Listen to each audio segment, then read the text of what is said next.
My name is Sarah. I am 42 years old, and my heart completely stopped beating in my chest when the sleek black luxury car slowly crunched its way up the gravel driveway of our humble farmhouse.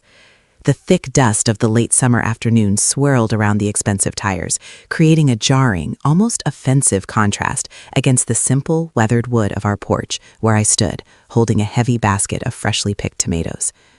For 20 long, exhausting, and incredibly beautiful years, I had built a life far away from the cold, sterile world of extreme wealth that I was born into. I nervously wiped my soil-stained hands on my faded denim apron, my breath catching painfully in my throat as the heavy car door swung open. A pair of polished Italian leather shoes stepped onto the dirt, followed by an old man leaning heavily on a silver-tipped cane. It was my wealthy father, Richard, a man who had viciously disowned me simply because I chose to marry a poor farmer instead of a billionaire. I had not seen his face since the night he threw me out. Now, 2 decades later, he was standing in the very dirt he once mocked, looking directly into my eyes. And as he took a trembling step forward, a chilling realization washed over my entire body. To truly understand the paralyzing terror of this specific moment, I need to take you back to the suffocating golden cage that was my childhood. My father, Richard, who is now 70 years old, was a ruthless titan of industry, a man who viewed absolutely everything in life, including his own daughter, as a calculated business transaction. Love was not freely given in our cold household.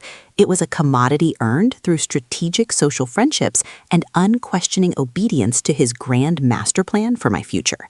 I was meticulously groomed from birth to be the perfect corporate wife, destined to merge our family's massive fortune with another elite dynasty. The suffocating pressure was an actual physical weight on my shoulders, a constant force that dictated exactly how I dressed, how I spoke, and who I was allowed to associate with. I spent my early days entirely surrounded by people who possessed absolutely everything that money could possibly buy, yet they possessed absolutely nothing of true, genuine human value. Everything in my rigidly controlled universe violently shifted during a rare, unsupervised afternoon when I was 22 years old. I had managed to slip away from a stuffy charity gala planning committee, desperately needing to breathe real, unfiltered air, far away from the forced laughter of my elite social circle. I visited a local farmer's market on the distant outskirts of the city, and that was exactly when I saw him. David, a profoundly kind man who is now 45 years old, was standing behind a modest wooden stall, carefully arranging crates of imperfect apples. He was a poor farmer, with permanent dark dirt under his fingernails and a gentle smile that reached his bright hazel eyes. He didn't look at me like I was a wealthy heiress or a potential financial investment. He just offered me a fresh slice of a sweet apple and started talking to me about the rich soil and the simple, profound joy of watching something grow. That single, beautifully unpretentious conversation unexpectedly sparked a massive fire inside my soul that I never even knew I was capable of feeling. For the next several months, I lived a highly dangerous, breathtakingly exhilarating double life. I would dutifully attend my father's soulless corporate dinner parties in the evening, wearing heavy diamond necklaces that felt exactly like cold chains around my neck. And then, at the very first faint light of dawn, I would quietly drive out to David's struggling little farm. I eagerly traded my uncomfortable silk designer dresses for oversized borrowed denim overalls. I painstakingly learned how to pull stubborn weeds until my soft hands formed painful blisters. David showed me an entirely different world where human value was strictly measured by honest hard work and genuine kindness. But the severe anxiety of my massive secret was slowly eating me alive. I desperately needed to confide in someone, so I invited my best friend Emily, who was exactly my age, 42 years old, to a quiet coffee shop. "Emily, I am completely in love with him," I whispered frantically, hot tears finally breaking through my facade. "He doesn't have a massive trust fund, but when I am out there in the dirt with him, I can actually breathe." Emily stared at me with profound shock and deep, genuine fear for my financial safety. "Sarah, you know exactly what your ruthless father will do," she warned me, her voice trembling with dread. "He will utterly destroy him. He will cut you off completely and permanently. You have never known a single day of financial struggle in your entire privileged life. Are you truly prepared to lose absolutely everything you have ever known for a man who plays in the dirt?" Her words were incredibly harsh, but they were the terrifying, undeniable truth, and they echoed loudly in my mind for weeks. Despite Emily's desperate, tearful warnings, my profound love for David was infinitely stronger than my paralyzing fear of my father's legendary wrath. I made the bold, terrifying decision to formally bring David to the massive family estate for a weekend dinner. I desperately wanted my father to see the incredible, hard-working man I had fallen so madly in love with. The entire evening was a complete, unmitigated disaster, from the exact moment David bravely stepped through the imposing mahogany double doors. The massive crystal chandelier seemed to literally mock his clean but worn leather work boots. The oppressive silence in the formal dining room was so incredibly thick you could practically choke on it. My father sat aggressively at the head of the impossibly long table, barely even acknowledging David's polite attempts at conversation. He completely refused to ask about David's personal dreams or his solid moral character. Instead, he coldly and methodically interrogated him about his bank account balances and his entirely non-existent corporate investment portfolio. I sat there in silent agony, my heart pounding violently against my ribs like a panicked bird, feeling completely humiliated for the wonderful man I loved. This suffocating tension finally snapped when my father aggressively slammed his heavy crystal whiskey glass down onto the table, the incredibly sharp sound echoing loudly off the high ceilings like a literal gunshot.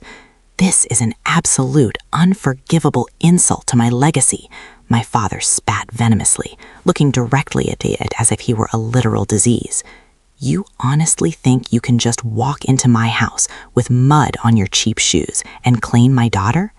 She is destined for absolute greatness, not to be a miserable, overworked housewife to a pathetic dirt farmer. I immediately stood up, my heavy wooden chair scraping loudly against the polished marble floor.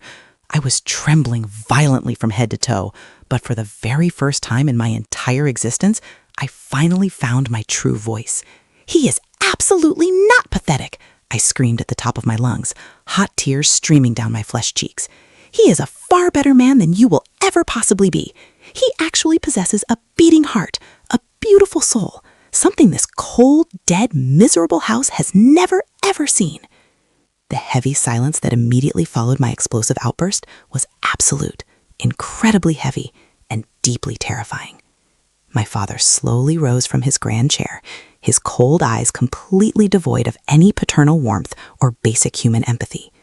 "If you choose to walk out of that door with this peasant, you are no longer my daughter," he stated, his voice terrifyingly calm and laced with absolute finality. "I will immediately freeze all of your accounts. You will never see a single cent of my money, and when you are starving and begging for a way out of the miserable life you have chosen, do not dare to come crawling back to me. You will be completely dead to me, Sarah, completely and utterly dead." The extreme cruelty of his vicious words felt exactly like a physical knife twisting deeply into my stomach.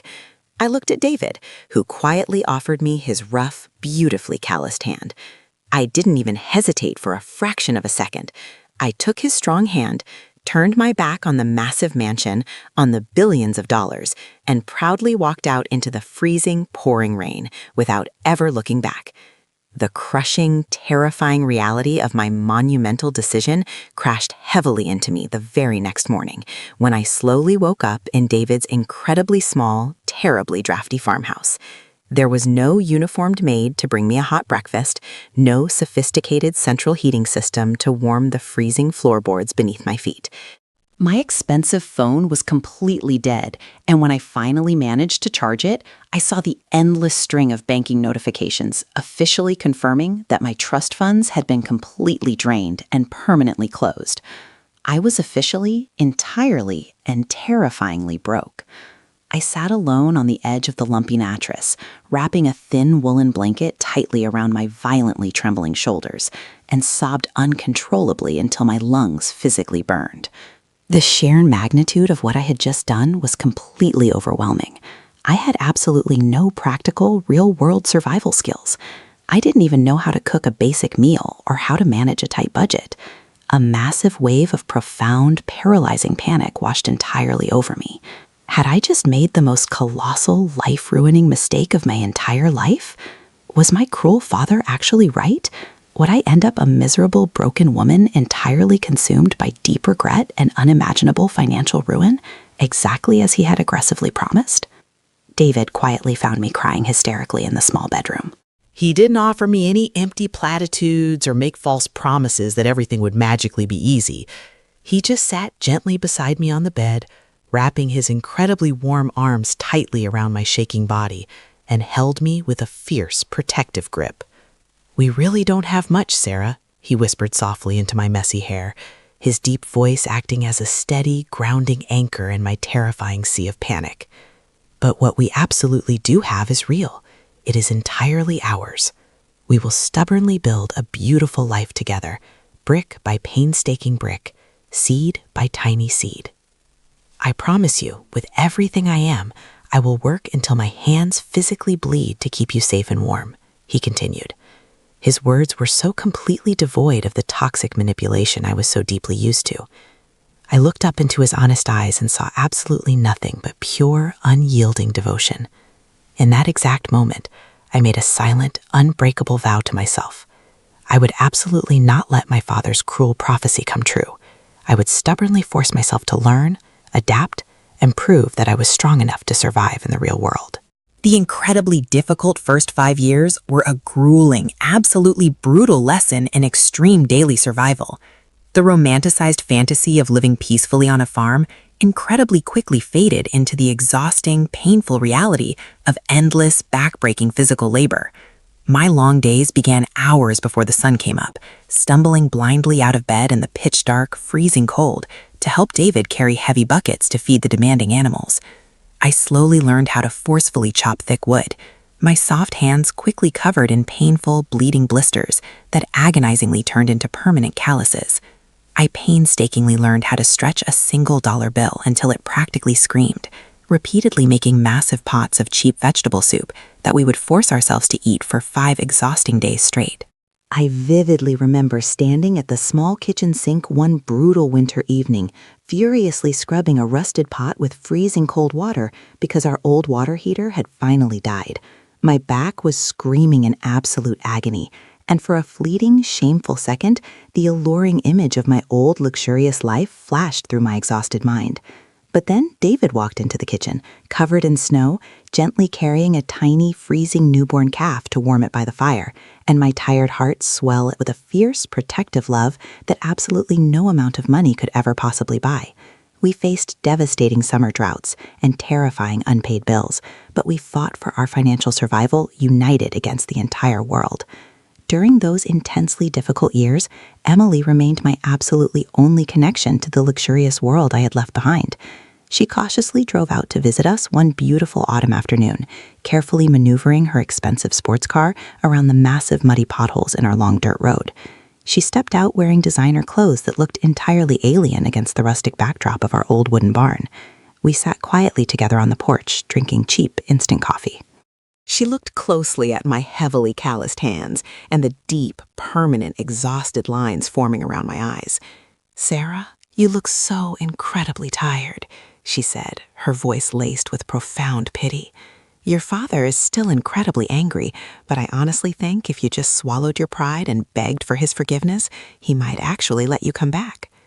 I slowly looked out at the vast fields, watching David forcefully fixing a broken fence post. "Emily," I replied with absolute conviction, "I have never been more physically exhausted in my entire life, but I have also never been more completely, wonderfully free. I absolutely don't want his dirty money or his toxic love." Slowly, incredibly agonizingly, the harsh tide finally began to turn in our distinct favor.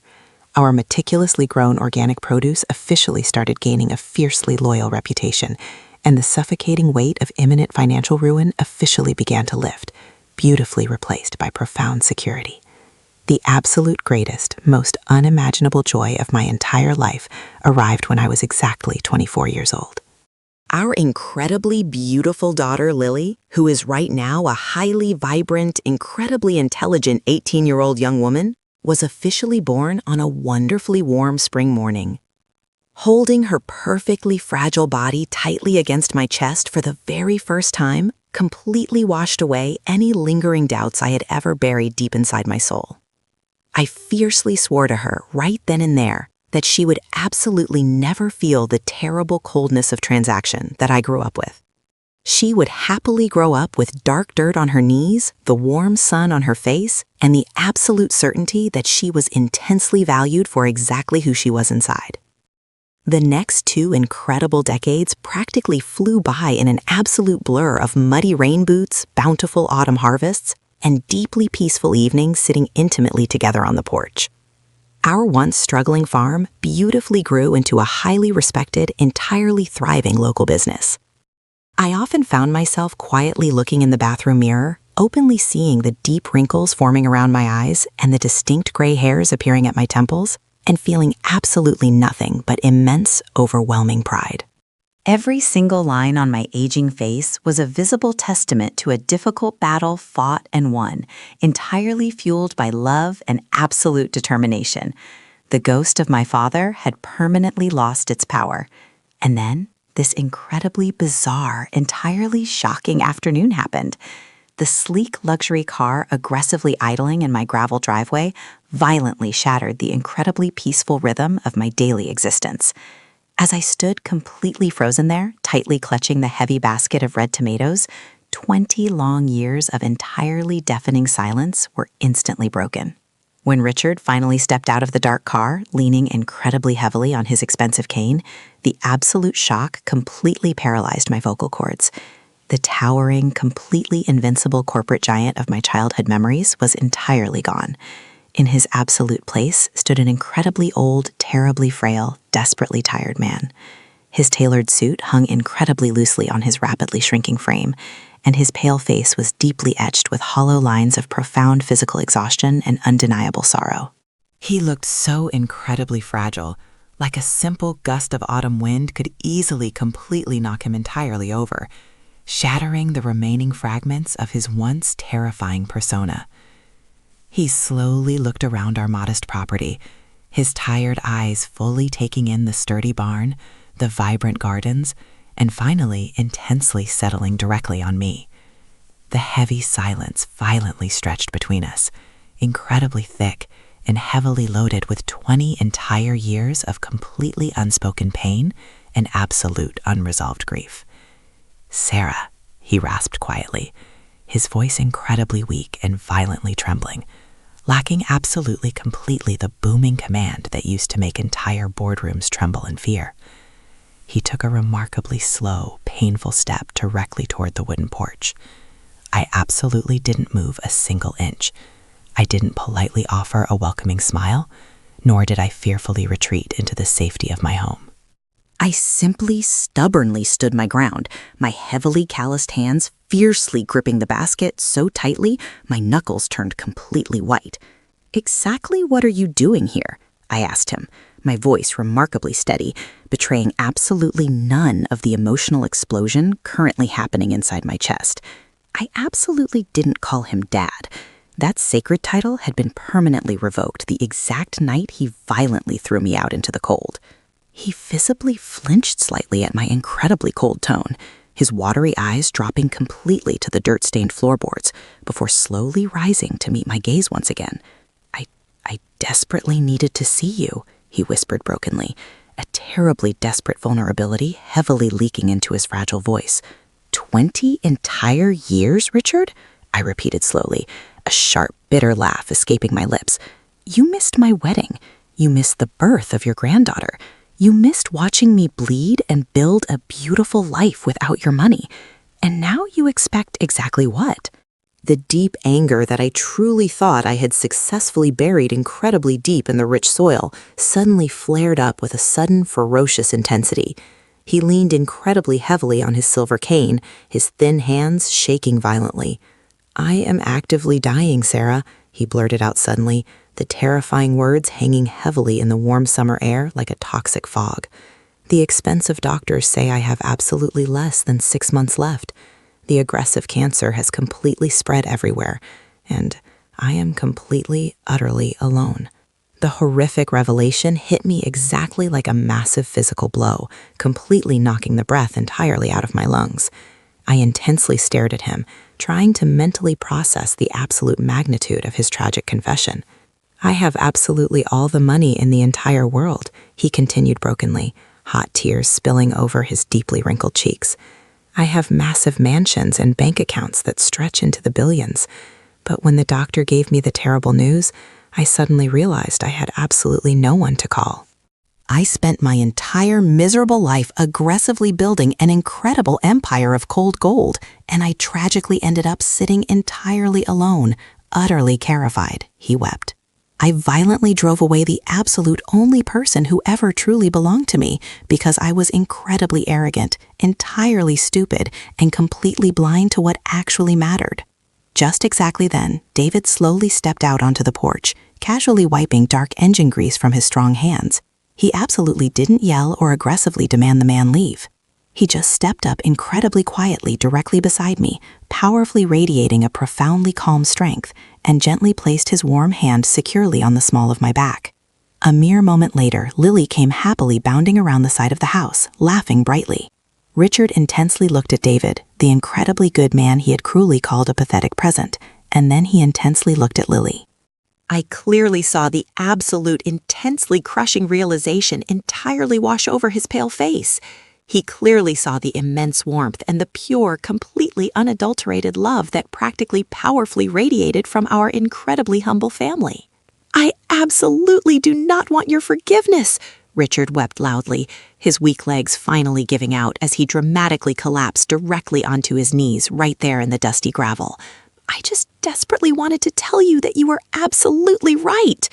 Looking down at the incredibly broken man in the dirt, I absolutely didn't feel the entirely triumphant joy I once deeply thought I would feel. I just felt an immense wave of profound pity. I entirely forgive you, Richard, I said incredibly softly. Absolutely not for you, but entirely for me. I entirely refuse to carry your toxic bitterness inside me anymore. You can come inside and peacefully eat one incredibly simple, completely warm meal entirely with us. But exactly tomorrow, you permanently leave and you absolutely do not ever come back. He tearfully accepted the incredibly simple offer with a deeply pathetic, violently trembling gratitude. We'd all sat quietly around our heavily worn kitchen table. The entire atmosphere was incredibly tense and undeniably awkward.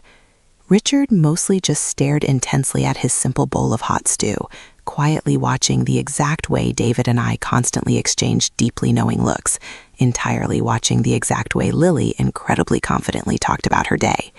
He was an entirely silent, deeply tragic spectator to an incredibly beautiful life he could have easily been a profound part of.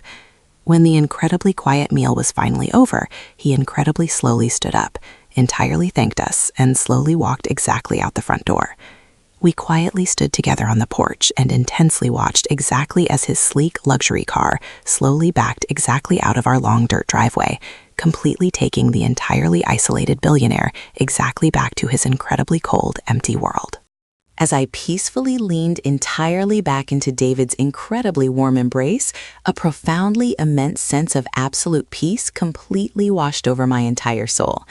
My cruel father spent his life entirely chasing money, only to tragically realize that those exact things absolutely cannot hold your hand exactly when you are terrified.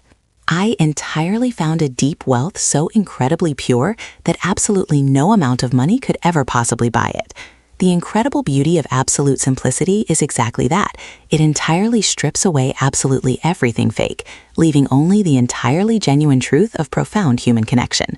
Would you have completely had the absolute courage to walk entirely away from billions for the absolute sake of an incredibly simple, entirely honest love? Until the next story.